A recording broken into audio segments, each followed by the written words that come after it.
నమస్కారం, welcome to Telugu stories book. మన ఛానల్లో కథలు మీకు నచ్చితే please like, share and subscribe to our Telugu stories book. Hype ఇవ్వడం మర్చిపోకండి. ఈరోజు కథ లవర్ కమ్ హస్బెండ్ ఎపిసోడ్ 55. ఇంకా కథలోకి వెళ్తే, అమ్మమ్మ మాటలతో కృతి అటు రిషి తమ పెళ్ళి ఎలా జరిగిందో గుర్తు చేసుకున్నారు. పదండి, సారీ రండి గతంలోకి తొంగి చూద్దాం. ముందు అమ్మమ్మ కోణంలో నుండి చూద్దాం. అసలు ఆమె ఎందుకంత సడన్గా పెళ్లి చేసుకోమందో. ఒకరోజు ఆమె గుడికి వెళ్ళి ఇంటికి వచ్చేసరికి అభి వాళ్ళ నాన్న వచ్చున్నారు. కృతి రెస్టారెంట్కి వెళ్ళింది. హాల్లో కిషోర్ ఓ తెగ ఒరిసిపోయి మాట్లాడుతున్నాడు. అప్పటికే అభి గుళ్ళో రౌడీలకు సైగలు చేయడం చూస్తుండడంతో తనను చూడగానే ఆమెకు కోపం వచ్చింది. సరాసరి కిచెన్లో ఉన్న శ్రావణి దగ్గరికి వెళ్ళి, ఆ పింజారి వేదర్ ఇక్కడేం చేస్తున్నాడు అని అనగానే, ఎవరు అని అడిగింది కంగారుగా శ్రావణి. వాడే అభిగాడు అందమ్మమ్మ. అయ్యో అమ్మ, ఏంటా మాట, అయినా అభిని పట్టుకుని ఏంటిది అని శ్రావణి అనగానే, ఏ వాడేమైనా దిగొచ్చాడా అని అడిగింది అమ్మమ్మ. దిగొస్తాడు, ఈ ఇంటికి చిన్నల్లుడుగా అంది శ్రావణి. వాడా, కృతులుగా అంటూ నోరు తెరిచింది అమ్మమ్మ. ఇంతలో శ్రావణి కాఫీలు తీసుకుని వెళ్ళింది. అభి మొత్తానికి యుఎస్లో జాబ్ వచ్చింది, ఎప్పుడు జాయిన్ అవ్వాలి అని అడిగాడు కిషోర్. ఇంకో 15 రోజులు అంకుల్ అన్నాడు అభి. అవునా, మరి ఎప్పుడు బయలుదేరాలి అని అడిగాడు కిషోర్. ఇంకో 10 days టైం ఉంది అన్నాడు అభి. ఆ మాట కిషోర్ అభి వాళ్ళ నాన్నతో, ఏరా మరి ఎంగేజ్మెంట్ ఎలా అని అడిగాడు. ఆయన ఏదో అనేలోపు ఫోన్ వచ్చింది, మాట్లాడడానికి బయటకు వెళ్ళాడు. శ్రావణి కిచెన్లోనే ఉంది. అభి కిషోర్తో, మీరు ఏం ప్లాన్ వేశారు, వాడిని ఎలా దూరం చేస్తున్నారు అని అడిగాడు అభి. ఇంకా ఏమనుకోలేదు, ముందు మీ ఎంగేజ్మెంట్ చేసేసి 2 రోజుల్లో పెళ్ళనేస్తాను అన్నాడు కిషోర్. మరి కృతి ఒప్పుకుంటుందా అని అడిగాడు అభి. ఒప్పుకోదు, అందుకే ఎంగేజ్మెంట్ అవ్వగానే 2 రోజుల్లో పెళ్ళనేస్తాను అన్నాడు కిషోర్. అవతల రిషిగాడు డేంజరస్ ఫెలో అన్నాడు అభి. వాడు ఎంత డేంజర్గా ఉంటే మనకు అంత ఉపయోగం అన్నాడు కిషోర్.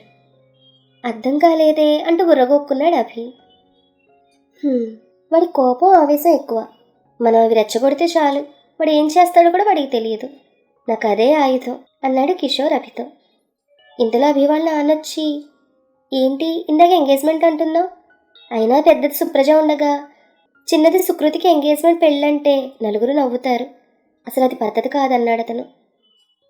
ఆ మాట కిషోర్, రే సుప్రజ ఇంకా చదువుతోంది, కృతి సెటిల్ అయింది, సో పెద్దది ఇప్పట్లో చేసుకోదు, అందుకే వీళ్ళిద్దరికీ పెళ్లి చేస్తే నాకు కొంచెం భారం తగ్గుతుందంటూ వాళ్ళిద్దరూ ఏవేవో మాట్లాడుకుంటున్నారు.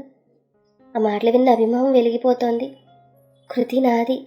రే రిషి, చిన్నప్పటి నుండి ప్రతిదానికి పోటీనే, స్కూల్లో కాలేజ్లో చివరికి లవ్లో నాకన్నా ముందున్నావు నువ్వు. దేనిలో అయినా పార్టిసిపేట్ చేస్తే క్రెడిట్ అంతా నీకే.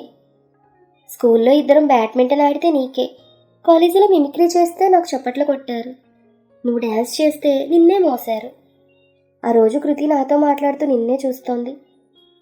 కృతి నన్ను వదిలేసి వెళ్ళిపోతే నేను తన వెనకాలే వచ్చాను. నాకన్నా ముందు నువ్వు తను హక్ చేసుకుని, అప్పుడే అనుకున్నాను నేను కృతికి దూరం చేయాలని. ఇలా ఆలోచిస్తున్న అభితో, అభి అన్నీ నువ్వనుకున్నట్లే జరుగుతాయి అన్నాడు కిషోర్.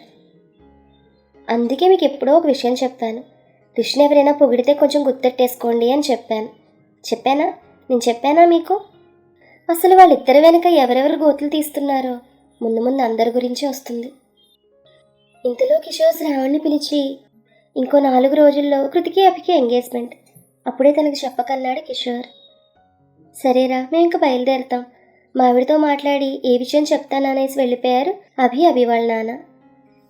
అంతా విన్నామో బయటకు వచ్చి, అల్లుడు గారు మీరేం చూసి అభిని కృతికిచ్చి పెళ్లి చేయాలనుకుంటున్నారు అని అడిగింది. మీరేం చూసి అప్పుడు మీ అమ్మాయికి నన్ను సెలెక్ట్ చేశారు, నేను ఇప్పుడు అదే చూసి అభిని సెలెక్ట్ చేశాను. అందం, ఆస్తి, చదువు, ముఖ్యంగా నా ఫ్రెండ్ ఫ్యామిలీ అని కిషోర్ అనగానే, కానీ కృతి రిషిని ఇష్టపడుతోంది, మీకు ఇష్టం లేని పెళ్లి చేయకండి, ఆ తర్వాత కృతిని చూస్తూ మనందరం బాధపడాలి అంది అమ్మమ్మ.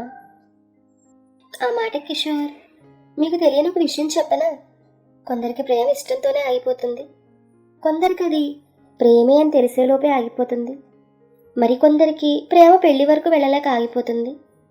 కానీ మీరు అన్నారే కృతికి రిషి అంటే ప్రాణమని. ఇలాంటి వాళ్ళ ప్రేమ పెళ్ళయ్యాక ఆగిపోతుంది. కారణం రిషి లాంటి వాళ్ళ ప్రవర్తన. అందుకే నా కూతురి ప్రేమ పెళ్లి వరకు వెళ్లకుండానే నేనే ఆపేస్తున్నాననేసి కిషోర్ వెళ్ళిపోయాడు. శ్రావణి అమ్మమ్మతో మాట్లాడుతూ, అమ్మా నీకు అదంటే ఎంత ఇష్టమో తెలుసు, కానీ మేమేం చేసినా దాని మంచికి అనేసి లోపలికి వెళ్ళింది శ్రావణి. ఆమె అలాగే ఆలోచిస్తూ కూర్చుంది. ఒక 10 నిమిషాల తర్వాత ఏదో నిర్ణయానికి వచ్చినట్లుగా నా మనవరాలి ప్రేమ పెళ్లి తర్వాత కూడా ఆగకూడదు అనుకుంది.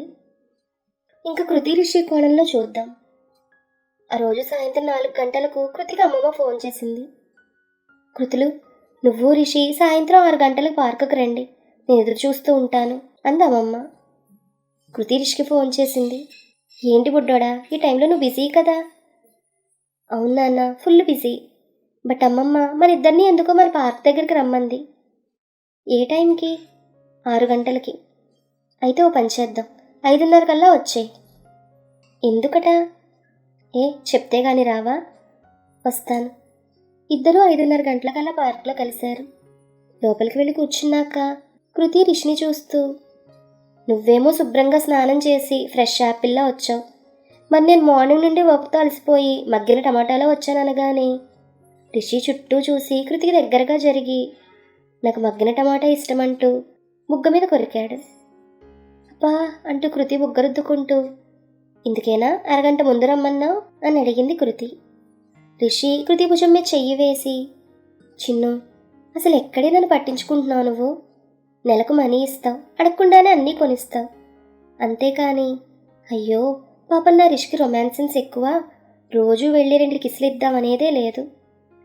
ఆ మాట కృతి తలకొట్టుకుంటూ, ఇచ్చేదాకా ఆగుతున్నావా నువ్వు అని అడిగింది. ఇచ్చి చూడు, మళ్ళీ ఇచ్చేదాకా అడగను అన్నాడు రిషి. ఇవ్వకపోతేనే ఇలా ఉన్నావు, ఇంకిస్తే నువ్వు ఆగుతావా అని అడిగింది కృతి. అందుకేనే నా ప్లాన్లో నేనున్నాను అనగానే ఇంతలో అమ్మమ్మ ఎంటర్ అయి, నా ప్లాన్లో నేను ఉన్నాను, అందుకే అరగంట ముందే వచ్చాను నీ సంగతి తెలిసి అని అనగానే కృతి రిషి ఇద్దరు డబుక్కులు లేచి నుంచున్నారు. ఆమె వచ్చి రిషితో, నీ ప్రయత్నాలు ఎంతవరకు వచ్చాయి అని అడిగింది. ఇన్స్టిట్యూట్లో ట్రైనింగ్ తీసుకుంటున్నాను బామ్మగారు, ఇంకో 1 ఇయర్లో నేను అనుకున్నది అనుకున్నట్లుగా జరగచ్చు అన్నాడు రిషి. ఏంటమ్మమ్మ సడన్గా రమ్మన్నావు, విషయం చెప్పు అంది కృతి. మీ ఇద్దరికి రేపు పెళ్ళి అందామె. ఆ మాటకు సుకృషిల్ షాక్. ముందుగా తేరుకున్న రిషి, ఇంత సడన్గా పెళ్ళి, నేను ఇంకా సెటిల్ అవ్వలేదు, అయినా అంత తొందర ఏముంది అన్నాడు రిషి. నేను ఇది వరకు తనని అడిగాను పెళ్లి చేసుకుందామని, కానీ ఇప్పుడు తను సెటిల్ అవ్వడమే ముఖ్యం. డాడీని ఒప్పించాలన్నా రిషి సెటిల్ అవుతేనే కుదురుతుంది అంది కృతి. అయితే మీ ఇద్దరు రెడీగా లేరు అంతేనా అని అడిగింది ఆమె. సుకృషిలు అవునన్నట్టుగా తల ఊపారు. సరే అయితే విడిపోవడానికి సిద్ధంగా ఉండండి అంది అమ్మమ్మ. ఏమంటున్నారు మీరు అని అడిగాడు రిషి. నువ్వు వినదే అన్నాను అంది అమ్మమ్మ. అబ్బా సరిగా చెప్పమ్మమ్మ, అసలు ఏమైంది అని అడిగింది కృతి. కృతి అడిగిన దానికి ఆమె ఆలోచిస్తూ, ఇప్పుడు నేను అభితో జరిగింది చెప్తే కిషోర్ అన్నట్లుగా రిషి తప్పకుండా ఆవేశపడతాడు, అభిగాడి చెమడాలు ఒలుస్తాడు, అడ్డొచ్చిన కిషోర్కి 2 తగిలిస్తాడని తన మనసులో అనుకుంటూ, వాళ్లతో మీ నాన్నకి సంబంధాలు చూస్తున్నాడు అని చెప్పింది. ఇది తెలిసిందే, నేను ఆయనకి నచ్చను కాబట్టి చిన్ను నా దగ్గర నుండి దూరం చేయాలని చూస్తున్నాడు అన్నాడు రిషి. దూరం చేయాలని చూడడం కాదు, ఆ ప్రయత్నం మొదలుపెట్టాడు, నీకేదో సంబంధం కుదిర్చే ప్రయత్నంలో ఉన్నాడు అంది అమ్మమ్మ. ఆయన ఎప్పటి నుంచో అనుకుంటూనే ఉన్నాడు, కానీ అప్పుడే ఏమీ అవ్వవులే అంది కృతి. అలా అయితే నేను ఇవాళ మీ నాన్నతో మాట్లాడతాను, పదండి వెళ్దాం అన్నాడు రిషి. ఏం మాట్లాడతావు అని అడిగింది అమ్మమ్మ. మీ అమ్మాయిని నాకు ఇచ్చి పెళ్లి చేయండి అని. ఓహో, నువ్వు అడగగానే ఎగిరిగంతేసి సరే అంటాడా నా అల్లుడు? అది ఈ జన్మకు జరగదని నాకు తెలుసు బామ్మ అన్నాడు రిషి. మరి అలాంటప్పుడు ఏం చేయాలో నువ్వే చెప్పమ్మమ్మ అంది కృతి. చెప్పాక మీ ఇద్దరు పెళ్లి చేసుకోండి. అమ్మా నాన్నకు తెలియకుండానా అంది కృతి. అదేంటి, ఇందాకే అన్నావుగా ఒకప్పుడు నువ్వే రిషిని అడిగానని అని అడిగింది అమ్మమ్మ. ఆ మాట కృతి ఏం మాట్లాడలేదు. చూడండి, నాకు అనిపించింది చెప్తున్నాను, నీకు రిషి అంటే ప్రాణం, అది మీ నాన్నే ఎప్పటికీ ఒప్పుకోడు, మీ పెళ్లి చేయడు.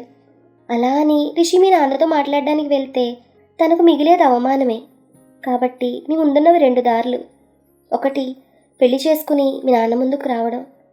2, కృతి నీకే చెప్తున్నాను విను. మీ నాన్న కోసం రిషిని మర్చిపోయి ఆయన తెచ్చిన సంబంధానికి ఒప్పుకోవడం అని అమ్మమ్మ అంటుండగా, ఇంకో దారి కూడా ఉంది బామ్మోయ్ అన్నాడు రిషి.